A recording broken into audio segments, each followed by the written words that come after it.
સાથે નથી લઈ જવી તો કહી દેવું તું ને દીકરા. જૂઠું બોલવાની શું જરૂર હતી?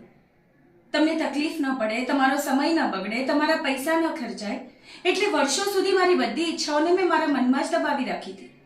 વર્ષો પછી એક નાનકડી ઈચ્છા કહી હતી કે મને પણ તમારી લોકોની સાથે ગરબા રમવા છે, ને તમે લોકોએ એમાં પણ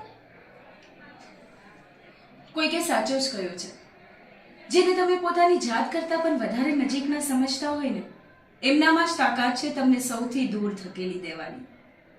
જેના પર તમે તમારા શ્વાસ કરતાં પણ વધારે વિશ્વાસ મૂક્યો હોય એ જ સૌથી પહેલા તમારો વિશ્વાસઘાત કરતો હોય છે.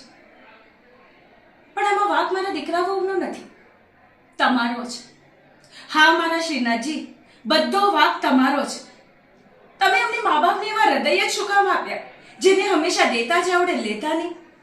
તમે અમને એવો સ્વભાવ જ કેમ આપ્યો જે પોતાના સ્વાર્થ માટે ક્યારે વિચારી જ ન શકે? જે બાળકો માટે અમે અમારી જાત ઘસી નાખી એ બાળકોનો બે પળનો સાથ, એના બે પ્રેમના શબ્દો પણ તમે અમારા નસીબમાં નથી લખ્યા. બધો વાંક તમારો છે, તમારો.